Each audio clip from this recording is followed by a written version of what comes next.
What's up everyone, welcome back to the channel.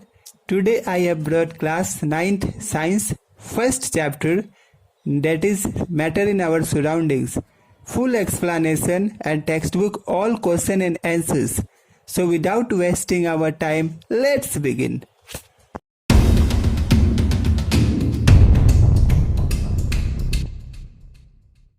Matter ऐसी हर वो substance जिसके पास मास है और स्पेस ऑक्यूपाई करती है, उन सभी को हम मैटर कहते हैं गाइस। इसकी डेफिनेशन हम ऐसे भी लिख सकते हैं, anything that is mass and volume is called matter.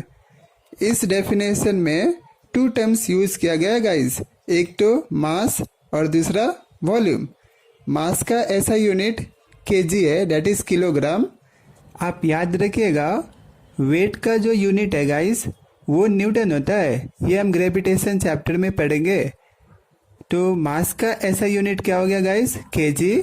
और साथ ही में जो दूसरा टर्म हमने यूज किया वो है वॉल्यूम। वॉल्यूम का ऐसा यूनिट है क्यूबिक मीटर। अगर कॉमन यूनिट का बात किया जाए वॉल्यूम का सीजीएस में, सेंटीमीटर ग्राम सेकेंड में, तो वो होता है litre. 1 litre is equal to 1000 cubic centimetre. ये रिलेशन काफ़ी इम्पोर्टेंट है गाइस, इस रिलेशन को आप याद रखिए क्योंकि ये आपकी मैथमेटिक्स चैप्टर नंबर 13 मेंसुरेशन में काम आएगी। If we talk about physical nature of matter then we can say that matter is made up of particles.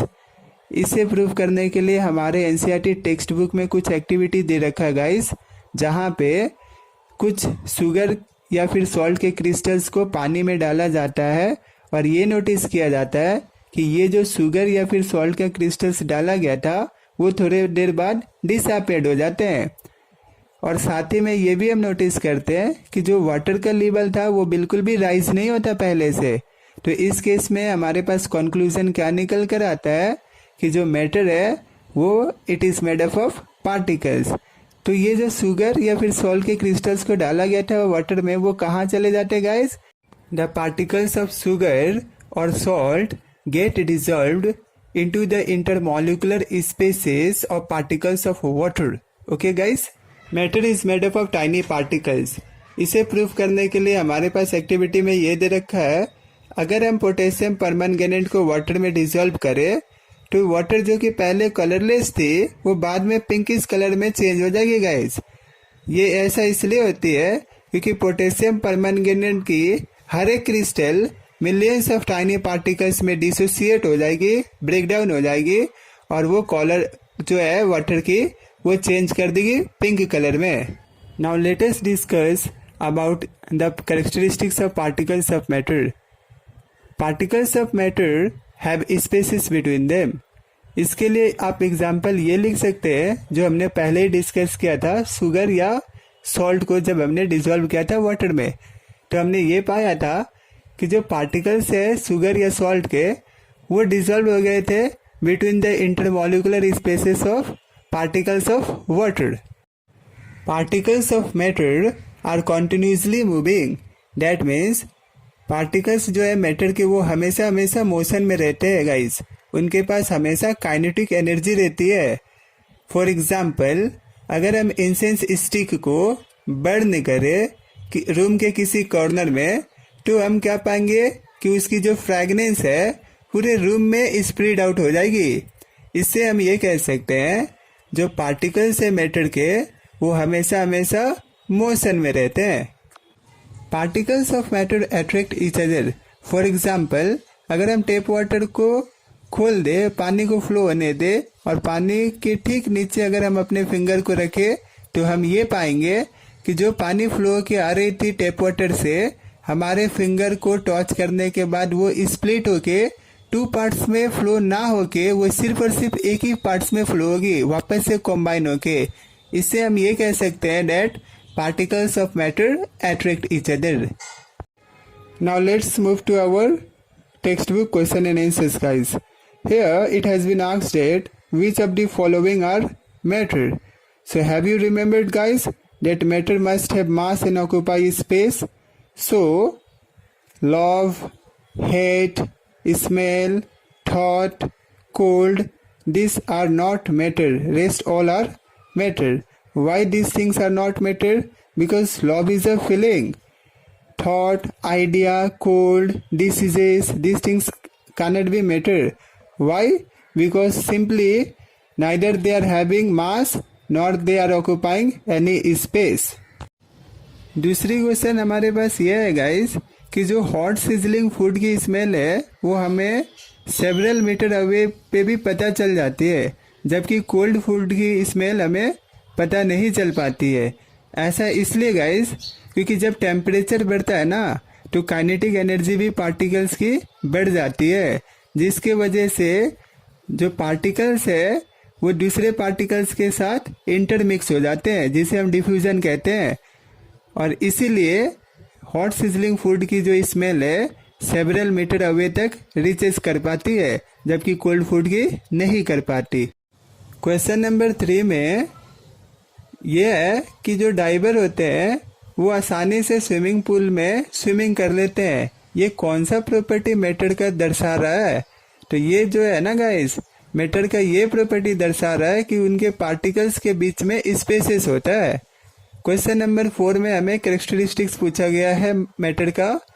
तो ये तो गाइस हमने पहले डिस्कशन कर लिया था, that particles of matter have spaces between them, particles of matter are continuously moving and particles of matter attract each other.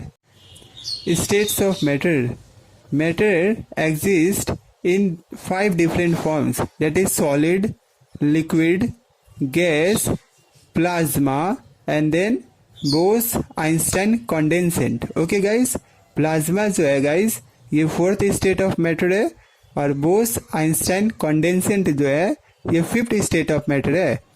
Let's discuss about plasma. Plasma जो है ना गाइस, ये स्टेट में जो है पार्टिकल्स जो है मैटर के वो सुपर एक्साइटेड और सुपर एनर्जेटिक रहते हैं। ये मैटर जो है ना ये एग्जिस्ट करते हैं आयोनाइज्ड गैसेस के फॉर्म में। For example neon sign bulb, fluorescent tube bulb, sun, stars etcetera. इनके अंदर जो गैसेस होते हैं ना वो काफ़ी एनर्जेटिक होते हैं और काफ़ी एक्साइटेड रहते हैं और वो आयोनाइज्ड फॉर्म में एग्जिस्ट करते हैं। आयोनाइज्ड फॉर्म मतलब कि वो चार्ज्ड फॉर्म में एग्जिस्ट करते हैं। नियन साइन बल्ब में नियन गैसेस फील्ड रहता है गाइस, जो कि एक इनर्ट गैसेस है। होता क्या है, जब हम इलेक्ट्रिसिटी देते हैं तो इलेक्ट्रिकल एनर्जी ये गैसेस ले लेते हैं। टेम्परेचर बढ़ने के कारण बल्ब के अंदर जो गैसेस के पार्टिकल्स है वो सुपर एक्साइटेड और सुपर एनर्जेटिक हो जाते हैं, जिसके कारण बल्ब ग्लो करने लग जाता है गाइस।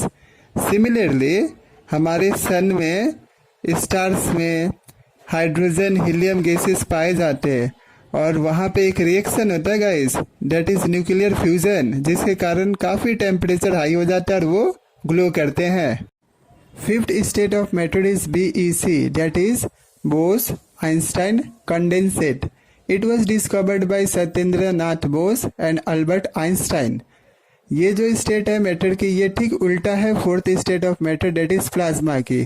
प्लाज्मा में हमने देखा था कि टेम्परेचर काफ़ी हाई कर दिया गया था, लेकिन इस स्टेट में हम देखेंगे कि टेम्परेचर काफ़ी लो कर दिया गया, जिसके कारण बस क्या होता है जो एयर है उसकी डेंसिटी काफ़ी लो हो जाती है नॉर्मल एयर के कंपैरिजन में, अबाउट 100,000 कम हो जाती है guys. Now let us discuss about the properties of solid, liquid and gas. Solid generally they are having definite volume, similarly liquid also have definite volume but gases they don't have definite volume. काफ़ी बच्चों को ये परेशानी होती है समझने में कि लिक्विड की डेफिनेट वॉल्यूम कैसे होती है। तो गाइस इसे आप समझने के लिए ऐसे देखें, अगर मान लो आपके पास 2 बोतल है, बोतल A और बोतल B। अगर आप बोतल A में 1 लीटर पानी डालते हो और उसी पानी को वापस आप बोतल B में डालते हो तो आप ये पाएंगे कि जो पानी पहले बोतल A में 1 लीटर थी वो बोतल B में भी 1 लीटर ही रहेगी। तो इससे हम कह सकते हैं कि लिक्विड की डेफिनेट वॉल्यूम होती है। ओके गाइस, कॉम्प्रेसिबिलिटी के बेसिस में बात करें तो solid is incompressible, liquid and gases both are compressible, जिसमें मैक्सिमम कॉम्प्रेस्ड होगा गाइस गैसेस। ओके, सॉलिड के पास डेफिनेट शेप है, लिक्विड की और गैसेस की दोनों की कोई डेफिनेट शेप नहीं है। सॉलिड में स्पेसेस बहुत कम होते हैं पार्टिकल्स के बीच में, लिक्विड में इंटरमीडिएट और गैसेस में मैक्सिमम। सॉलिड में हम देखते हैं कि ये रिगिड नेचर के होते हैं, लिक्विड फ्लूइड होते हैं और गैसेस भी फ्लूइड होते हैं। फोर्स ऑफ अट्रैक्शन की अगर बात करें तो सॉलिड में मैक्सिमम होती है, लिक्विड में इंटरमीडिएट होती है और गैसेस में मिनिमम होती है। Examples of solid are iron, copper etcetera. Examples of liquid are water, petrol etcetera. Examples of gases are oxygen, nitrogen etcetera. Rubber band जो है ना गाइस, क्या ये सॉलिड है या नहीं है? क्योंकि जब हम इसके स्ट्रेच करते हैं तो ये अपना शेप चेंज कर लेता है। सिमिलरली हमारे पास नेक्स्ट क्वेश्चन है, शुगर और सॉल्ट जब हम जार में डालते हैं तो वो उस जार का शेप ले लेता है, तो क्या ये भी सॉलिड है या नहीं है? और थर्ड क्वेश्चन हमारे पास ये है कि स्पॉन्ज जो होता है ना गाइस, ये तो कॉम्प्रेसिबल है नेचर से, तो ये कैसे सॉलिड है? तो आइए जानते हैं इन तीनों क्वेश्चन की आंसर्स। रबर बैंड में अगर हम फोर्स अप्लाई करें तो ये अपना शेप चेंज कर लेता है, और अगर हम फोर्स रिमूव कर ले तो वापस से ये अपना पहले वाला शेप में आ जाता है। और अगर हम एक्सेसिव फोर्स अप्लाई करें रबर बैंड में तो ये ब्रेक भी हो सकता है। गाइस ये सॉलिड है। ओके, शुगर और सॉल्ट के क्रिस्टल्स अगर हम जार में डालें या अपने हाथ पे रखें या किसी प्लेट पे रखें तो इनके जो क्रिस्टल्स का शेप है वो फिक्स्ड रहता है गाइस, इसलिए ये भी सॉलिड है। स्पॉन्ज में बहुत सारे छोटे छोटे होल्स होते हैं और इन होल्स में एयर ट्रैप्ड रहते हैं। जब हम कंप्रेस्ड करते हैं स्पॉन्ज को तो यही एयर एक्सपेल्ड आउट होते हैं, इसलिए गाइस स्पॉन्ज भी हमारा सॉलिड है। Full form of LPG is liquefied petroleum gas. It is used for cooking in our kitchen. यहाँ पे सिलेंडर के अंदर गैस होती है जिसे हम प्रेशर अप्लाई करके लिक्विड फॉर्म में कन्वर्ट कर देते हैं, और यही जो गैस है जो लिक्विड फॉर्म में है वो जब पाइप्स के थ्रू स्टोव में जा रही होती है तो वो वापस से गैस फॉर्म में कन्वर्ट हो जाती है, क्योंकि एटमॉस्फेरिक प्रेशर जो है पाइप के अंदर बहुत ही कम होता है। Similarly full form of CNG is compressed natural gas. It is used in vehicles. और भी हमारे पास कुछ सिलेंडर्स है जैसे ऑक्सीजन सिलेंडर जो हॉस्पिटल में यूज़ होते हैं पेशेंट्स को ऑक्सीजन सप्लाई करने के लिए। Diffusion, the intermixing of particles of two different types of matter on their own is called diffusion. For example, जब हमने इंसेंस स्टिक डेट इज़ अगरबत्ती को रूम के किसी एक कॉर्नर में बंद किया था तो उसकी फ्रेगनेंस पूरे रूम में स्प्रेड हो गई थी। ऐसा कैसे हुआ था गाइस? ऐसा इसलिए हुआ था कि जो इंसेंस स्टिक की पार्टिकल्स है वो खुद ही मिक्स हो गए थे एटमॉस्फेयर में जो गैसेस के पार्टिकल्स है उनके साथ, और वो फ्रेगनेंस हमारे पूरे रूम में स्प्रेड हो गए थे। तो इस प्रोसेस को हम कहते हैं diffusion. Now let us discuss NCERT text book question and answers. यहाँ पे गाइस हमारे पास डेंसिटी की डेफिनेशन दे रखी है। डेंसिटी जो है ना वो होती है मास डिवाइडेड बाय वॉल्यूम। आप डेंसिटी को कुछ इस तरह से समझिए, मान लीजिए हमारे पास दो कंट्री है, country A and country B, और दोनों की एरिया सेम है। मान लीजिए सपोज लेट से 3 मिलियन स्क्वायर किलोमीटर एरिया दोनों की ही है, कंट्री ए की भी और कंट्री बी की भी। तो जिस कंट्री में पॉपुलेशन ज़्यादा होगा ना गाइस वो कंट्री कहलाएगी कि वो डेंसली पॉपुलेटेड है। तो ये होता है डेंसिटी। इस क्वेश्चन में हमें डेंसिटी को ध्यान में रख के मैटर को इंक्रीजिंग ऑर्डर में अरेंज करना है। डैट मीन्स इसे असेंडिंग ऑर्डर में स्मॉल टू बिग हमें अरेंज करना है डेंसिटी को ध्यान में रख के। तो सबसे पहले हमारे पास आएगा एयर, क्योंकि यहाँ पे पार्टिकल्स के बीच में काफ़ी गैप होता है और साथ ही में इसका वॉल्यूम ज़्यादा होता है। सिमिलरली उसके बाद हमारे पास आएगा एग्जॉस्ट फ्रॉम चिमनी, क्योंकि ये भी एयर ही है बट यहाँ पे डस्ट पार्टिकल्स भी होते हैं जिससे थोड़ा डेंसिटी बढ़ जाता है। उसके बाद आएगा कॉटन, क्योंकि ये सॉलिड होते हुए भी इसके अंदर एयर ट्रैप्ड है guys. Then water, honey and then iron. Question number 2A में हमें डिफरेंस लिखना है सॉलिड, लिक्विड एंड गैस क्या, जो कि हम पहले स्लाइड में डिस्कस कर चुके हैं। Let's move to question number 2B। Okay guys, question number 2B में हमें रिगिडिटी, कॉम्प्रेसिबिलिटी, फ्लूइडिटी, इस तरह से बहुत सारे टर्म्स का हमें डेफिनेशन लिखने से भी हो जाएगा। तो फर्स्ट हमारे पास है रिगिडिटी। रिगिडिटी क्या होती है गाइस? ये होती है किसी भी मैटर की टेंडेंसी होती है कि वो अपना शेप चेंज ना करे, वो रेसिस्ट करता है अपना शेप को चेंज करने में, उसे हम कहते हैं rigidity, that means hardness. Okay. Compressibility ये क्या होती है गाइस? जब हम किसी मैटर पे जब हम प्रेशर अप्लाई करते हैं, फोर्स अप्लाई करते हैं, तो उसकी वॉल्यूम जो है ना वो छोटी हो जाती है, वो थोड़ी कम हो जाती है, उसे हम कॉम्प्रेसिबिलिटी कहते हैं। जैसे कि हम LPG में हम करते हैं, CNG में करते हैं, etcetera. Okay. Fluidity is the ability to flow.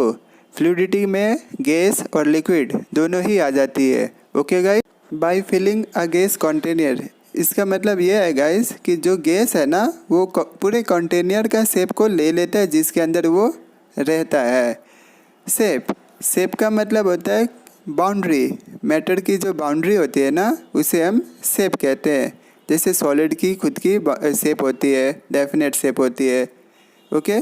Kinetic energy, जब भी कोई मैटर मोशन में रहता है ना तो उसे हम कहते हैं कि वो पोसेस्ड कर रखा है kinetic energy. Density is equal to mass divide by volume, जो मैंने आपको अभी अभी बताया था। क्वेश्चन नंबर 3 जो है ना गाइस, यहाँ पे 4 क्वेश्चन है। ये चारों क्वेश्चन सॉलिड, लिक्विड और गैस के प्रॉपर्टीज़ पे बेस्ड है। अगर आप सॉलिड, लिक्विड और गैस के कॉन्सेप्ट को समझ गए हैं तो ये आप चारों क्वेश्चन कर सकते हैं। सो डू कमेंट में in the comment section. Okay. Now let's move to question number 4 which is very very important question. Okay guys, यहाँ पे जो क्वेश्चन है ना ये लिखा है कि लिक्विड जो है उसकी डेंसिटी कम होती है इन कंपैरिजन टू सॉलिड, लेकिन फिर भी आइस जो कि सॉलिड होती है वो क्यों फ्लोट करती है वाटर के ऊपर?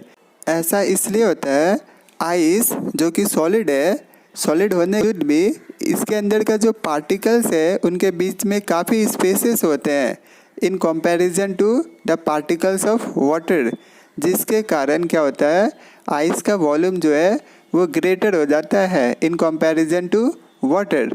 और वॉल्यूम का बढ़ने का मतलब ये भी हुआ गाइस कि डेंसिटी का घटना, क्योंकि density is inversely related to volume. Okay, that's why ice floats on water.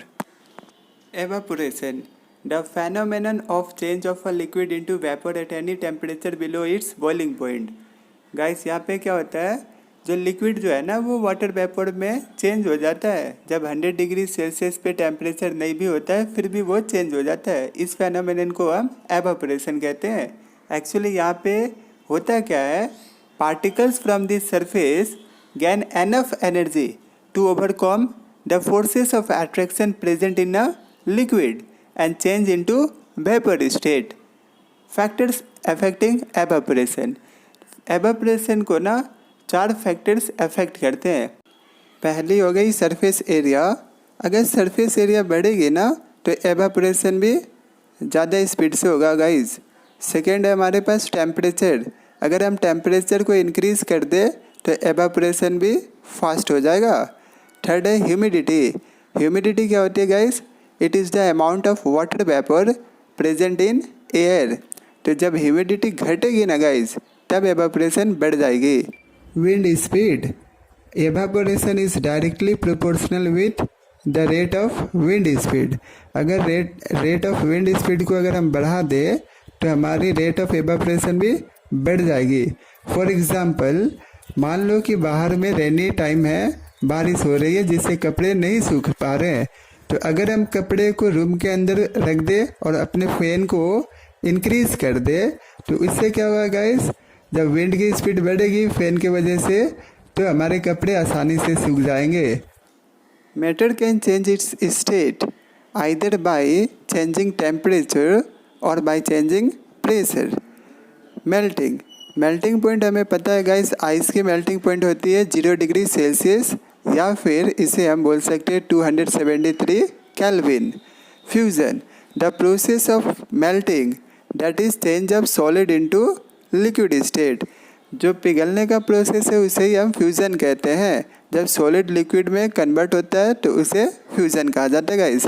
Latent heat of fusion, ये क्या है ना गाइस, ये होती है हीट एनर्जी जो चाहिए होती है 1 kg सॉलिड को लिक्विड में कन्वर्ट होने के लिए at its melting point, that means 0 degree Celsius पे ही।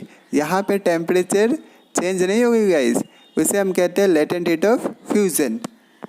लेटेंट हीट ऑफ वेपोराइजेशन, ये है ना गाइस, 1 kg लिक्विड को जब हम कन्वर्ट करते हैं गैस में, जो हीट एनर्जी रिक्वायर्ड होती है इस प्रोसेस को करने के लिए 100 डिग्री सेल्सियस पे, डैट मीन्स बॉइलिंग पॉइंट पे। और ये टेम्परेचर चेंज नहीं होगा गाइस जब तक वो पूरा का पूरा लिक्विड गैस में कन्वर्ट नहीं हो जाता, तब तक वो सेम टेम्परेचर रहता है। That is called latent heat of vaporisation. Boiling point, water की जो है ना वो बॉइलिंग पॉइंट होती है 100 degree Celsius which is also equivalent to 373 kelvin. Boiling ना गाइस ये एक बल्क फेनोमेना है। वो इसलिए है क्योंकि यहाँ पे जो लिक्विड है ना, जब तक वो लास्ट वाले उसकी पार्टिकल्स लिक्विड की जब तक वो वाटर वेपर में कन्वर्ट नहीं हो जाएगी तब तक हम नहीं बोलेंगे कि ये बॉइलिंग हुई है। क्योंकि बॉइलिंग जो है ना ये एक बल्क फेनोमेना है, मतलब टोटल पार्टिकल्स जो है ना लिक्विड के वो कन्वर्ट हो जाते हैं वाटर वेपर में।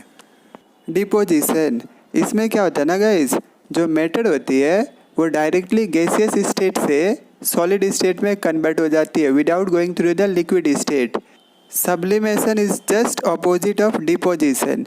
यहाँ पे क्या होता है गाइस, मैटर जो होता है ना वो डायरेक्टली सॉलिड से गैस में कन्वर्ट हो जाता है without going through the liquid state.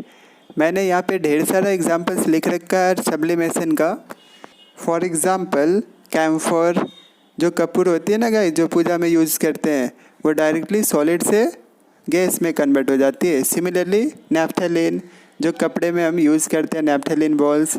Solid carbon dioxide, इसे ड्राई आइस भी कहा जाता है क्योंकि ये डायरेक्टली सॉलिड से गैस में कन्वर्ट हो जाती है। ये यूज़ होती है गाइस जो हम शो में देखते हैं ना स्टेज में, जो वाइट कलर की धुआं जैसी उठती है ना, वो हमारी सॉलिड कार्बन डाइऑक्साइड होती है। Then ammonium chloride, iodine, this all shows the property of sublimation. Relation between Celsius and kelvin scale, जब 0 डिग्री सेल्सियस होती है ना तो वो केल्विन में 273 होती है गाइस। तो ये एक इम्पोर्टेंट रिलेशन है जो आपको याद रखना है। तो पहला क्वेश्चन हमारे पास है, हमें कन्वर्ट करना है सेल्सियस स्केल में, जबकि हमारे पास वैल्यू जो है ना वो केल्विन में गिवन है 300 केल्विन। तो सिंपली हमें क्या करना है, केल्विन से सेल्सियस में जाने के लिए हमें 273 सब्सट्रैक्ट कर देना guys. Okay, let's move to question number 2। Physical state क्या होगा वाटर का जब ये 250 डिग्री सेल्सियस में रहेगा। तो वाटर जो है ना गाइस 250 डिग्री सेल्सियस में गैसियस फॉर्म में एग्जिस्ट करेगा। ओके, वाटर कौन सा फॉर्म में एग्जिस्ट करेगा at 100 degree Celsius. This is really interesting question guys. 100 degree Celsius पे वाटर जो है ना वो एक तो लिक्विड फॉर्म में एग्जिस्ट करेगा और दूसरा वो गैसियस फॉर्म में भी एग्जिस्ट करेगा। वो इसलिए गाइस क्योंकि लिक्विड जो है ना वो हीट एनर्जी गेन करेगा तब तक जब तक वो वेपर में कन्वर्ट ना हो जाए, और उसे हम कहते हैं latent heat of vaporisation guys. Question number 3 we are having that why substances doesn't show rise in temperature at the time of conversion guys। तो ऐसा इसलिए होता है क्योंकि वो लेटेंट हीट के फॉर्म में वो टेम्परेचर जो हम देते रहते हैं ना वो यूज़ होते रहता है, वो बॉन्ड वहाँ पे ब्रेक होता है एक मैटर के फॉर्म से दूसरे मैटर में कन्वर्ट होने में। Okay guys, let's move to next question. यहाँ पे हमें पूछा है कि गैसेस को हम कैसे लिक्विफाइड कर सकते हैं गाइस। तो ये हम दो तरीके से कर सकते हैं, एक तो हम प्रेशर अप्लाई करके और दूसरा तरीका है हमारे पास टेम्परेचर को लो करके, that means by cooling. How does evaporation cause cooling. अगर आप खुले बर्तन में लिक्विड को रखते हैं तो वो लिक्विड जो है ना वो लगातार एवापोरेट होते रहती है। लिक्विड के जो पार्टिकल्स है वो अपने सराउंडिंग से एनर्जी ले लेते हैं। वो एनर्जी किस लिए लेते हैं, क्योंकि जब एवापोरेशन के दौरान वो अपने खुद की एनर्जी लॉस्ट कर चुके होते हैं, तो अपने एनर्जी को कॉम्पेंसेट करने के लिए दोबारा वो एनर्जी सराउंडिंग से ले लेते हैं। और सराउंडिंग्स क्योंकि एनर्जी दे रही है लिक्विड के पार्टिकल्स को, तो उनकी टेम्परेचर रिड्यूस हो जाती है, डैट मीन्स कूलिंग हो जाती है। गर्मियों में आपने देखा होगा गाइस, जब हम अपने रूफ़ के ऊपर पानी स्प्रिंकल करते हैं तो हमें ठंडक महसूस होता है। ऐसा इसलिए होता है गाइस क्योंकि जो वाटर हम स्प्रिंकल करते हैं ना, रूफ़ के ऊपर टेम्परेचर काफ़ी हाई रहता है, और जब पानी हम डालते हैं तो वो पानी जो है हमारे रूफ़ के सरफेस से हीट एनर्जी एक्वायर्ड कर लेता है, जिससे क्या होता है रूफ़ की टेम्परेचर लो हो जाती है, जिसके वजह से हमें कूल फील होती है। एसीटोन जो कि नेल पॉलिश रिमूवर होती है गाइस, अगर वो उसे हम अपने हथेली पे रखें तो वो हमारे पाम से एनर्जी हीट एनर्जी एक्वायर्ड कर लेती है एवापोरेट होने के लिए, जिससे हमें कूल फील होता है गाइस। गर्मियों के टाइम में हमें कॉटन कपड़े ही क्यों पहनना चाहिए गाइस। हमें कॉटन कपड़े इसलिए पहनना चाहिए गर्मियों के टाइम में, क्योंकि गर्मियों में क्या होता है हमारे बॉडी से अक्सर पसीने निकलते रहते हैं, और ये जो स्वेट है ना ये एवापोरेट होने के लिए हमारे बॉडी से हीट एनर्जी गेन कर लेते हैं, या फिर आप कह लो सराउंडिंग से हीट एनर्जी गेन कर लेते हैं। जिससे होता क्या है ना, ये जो हीट एनर्जी है ना ये इक्वल होता है लेटेंट हीट ऑफ वेपोराइजेशन के बराबर, जिससे क्या होता है ना स्वेट कन्वर्ट हो जाता है वाटर वेपर में एवापोरेशन की वजह से, और हमें कूल फील होता है गाइस। तो गर्मियों में हम कॉटन कपड़ा इसलिए पहनते हैं क्योंकि कॉटन जो है ना ये गुड एब्जॉर्बर होता है वाटर का, जिससे क्या करता है वो स्वेट को एब्जॉर्ब करके एक्सपोज करवाता है एटमॉस्फेयर से, ताकि रेट ऑफ एवापोरेशन बढ़ जाए। अगर किसी ग्लास में आइस कोल्ड वाटर हो तो हम ये देखते हैं कि उसके आउटर सरफेस पे वाटर ड्रॉपलेट्स लगे होते हैं guys.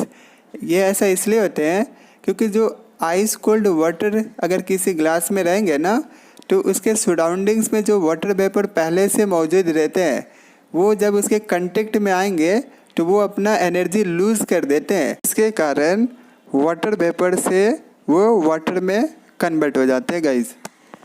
Why does a desert cooler cool better on a hot dry day. वो इसलिए गाइस क्योंकि हॉट ड्राई डे पे इवापोरेशन की रेट काफ़ी बढ़ जाती है, जिसके वजह से हम जितने पानी डालेंगे वो उतने जल्दी हमें कूल करके देती है। कूल डे पे इसलिए नहीं होगी क्योंकि पहले से एटमॉस्फेयर में ह्यूमिडिटी की मात्रा प्रेजेंट रहती है, इसलिए हमें हॉट ड्राई डे पे डेजर्ट कूलर कूल अच्छी से करती है। मटके के अंदर पानी जो है ना वो कैसे कूल हो जाती है during summer.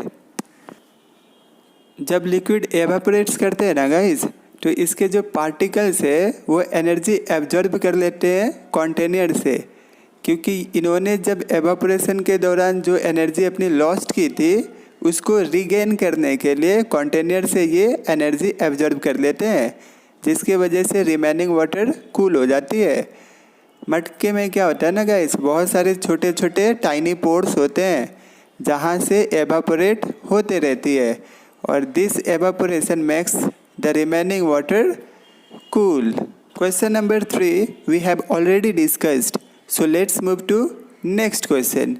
Why are we able to sip hot tea or hot milk faster from a saucer rather than a cup? ऐसा इसलिए गाइस क्योंकि सॉसर में ना सरफेस एरिया बढ़ जाती है अगर हम कप के सरफेस एरिया से कंपेयर करें तो, जिसके वजह से क्या होती है एवापोरेशन जल्दी होती है सरफेस एरिया के बढ़ने से। इसलिए हम जो है ना आसानी से सिप कर सकते हैं हॉट मिल्क या फिर हॉट टी को सॉसर में अगर कंपेयर करें कप से। आपने नोटिस किया होगा अगर हम अपने कपड़ों को सूखने के लिए यूं ही रख दें, डैट मीन्स अगर उसके सरफेस एरिया को ना बढ़ाए, उसे फैला कर ना रखे, खोल कर ना रखे, तो वो गाइस देरी से सूखती है, जबकि अगर हम उसे अच्छे से स्प्रेड आउट कर दे, अच्छे से सरफेस एरिया पूरे खोल के फैला कर अगर रख दे तो वो जल्दी से एवापोरेट होती है और जल्दी से वो सूख जाती है guys. In question number 5 we are having that what type of clothes should we wear in summer. We have already discussed this question answer. Okay, now let us discuss these 9 question answers of our textbook. Question number 1 में हमारे पास information जो है वो kelvin में दे रखी है, हमें Celsius scale में निकालना है, तो सिंपली हमें 273 माइनस करना पड़ेगा। Okay guys. क्वेश्चन नंबर 2 में हमारे पास इन्फॉर्मेशन सेल्सियस में दे रखी है, डिग्री सेल्सियस में, तो हमें केल्विन में ले जाना है, डैट मीन्स हमें प्लस 273 ऐड करना होगा क्वेश्चन नंबर 2 में। क्वेश्चन नंबर 3 में हमारे पास है कि नैप्थलीन बॉल्स गायब हो जाती है बिना किसी सॉलिड को लीव किए हुए, तो इसकी रीज़न क्या होगी गाइस? इसकी रीज़न ये होगी कि ये जो है ना, ये सब्लिमेशन की प्रॉपर्टी शो करती है, डैट मीन्स डायरेक्टली ये कन्वर्ट हो जाती है सॉलिड से गैस में without converting into liquid. Okay guys. Next question में हमारे पास है कि स्मेल ऑफ परफ्यूम जो है गाइस वो हम स्मेल कर सकते हैं सेवरल मीटर अवे तक। ऐसा इसलिए क्योंकि इसकी जो पार्टिकल्स है परफ्यूम की वो खुद ही इंटरमिक्स हो जाती है एटमॉस्फेयर के पार्टिकल्स के साथ, डैट मीन्स डिफ्यूज़न होती है, जिसकी वजह से हम आसानी से स्मेल कर सकते हैं। क्वेश्चन नंबर 4 में हमें इंक्रीजिंग ऑर्डर में अरेंज करना है फोर्सेस अट्रैक्शन को ध्यान में रखते हुए। तो सबसे पहले गैस आएगी जो कि ऑक्सीजन है, फिर लिक्विड दैट इज़ वाटर, फिर जाके solid that is sugar. Now let's move to question number 5। हमें फिजिकल स्टेट बतानी है वाटर की।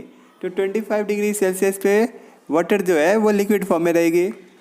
0 डिग्री सेल्सियस पे वाटर जो है ना वो दोनों ही फॉर्म में एग्जिस्ट कर सकती है, सॉलिड में भी और लिक्विड में भी। ऐसा इसलिए क्योंकि वो लेटेंट हीट ऑफ फ्यूजन ले रही होती है कन्वर्ट करने के लिए, मेल्ट होने के लिए। ये टॉपिक मैंने पहले डिस्कस कर लिया गाइस। 100 डिग्री सेल्सियस पे जो है ना वाटर वो फिर से दोनों ही फॉर्म में एग्जिस्ट कर सकती है, या तो वो लिक्विड फॉर्म में एग्जिस्ट करेगी या फिर गैस फॉर्म में, क्योंकि यहाँ पे लेटेंट हीट ऑफ वेपोराइजेशन वो ले रही होती है कन्वर्ट करने के लिए। क्वेश्चन नंबर 6 में गाइस हमने ना 2 रीज़न मेंशन करना कि वाटर जो है ना वो लिक्विड क्यों होती है रूम टेम्परेचर पे। तो आप ना लिक्विड की कोई भी 2 प्रॉपर्टीज़ लिख दो। पहले तो आप यही लिख दो कि वाटर जो है ना वो फ्लूइड होती है क्योंकि इसकी कोई डेफिनेट शेप नहीं होती, और दूसरी लिख दो आप कि इसकी डेफिनेट वॉल्यूम होती है। नेक्स्ट क्वेश्चन हमारे पास है कि आयरन जो है ना, आयरन अलमीरा वो सॉलिड क्यों होती है रूम टेम्परेचर पे। तो वापस से आप फिर से 2 प्रॉपर्टी मेंशन कर दो सॉलिड की, कि एक तो इसकी डेफिनेट शेप होती है और इसकी डेफिनेट वॉल्यूम भी होती है। आप चाहो तो ये भी लिख सकते हैं कि सॉलिड में पार्टिकल्स जो है ना फोर्स ऑफ अट्रैक्शन काफ़ी स्ट्रांग होता है, स्पेसेस पार्टिकल्स के बीच में काफ़ी कम होती है। कोई भी 2 प्रॉपर्टीज आपने लिखनी है सॉलिड की। Question number 7 will be your homework. Question number 8 will also be your homework. I want you to do comment me in the comment section. Answer of question number 7 and 8 both. Okay guys. Question number 9 की answer आप screen पर देख सकते हो, आप चाहो तो इसकी स्क्रीनशॉट भी ले सकते हो।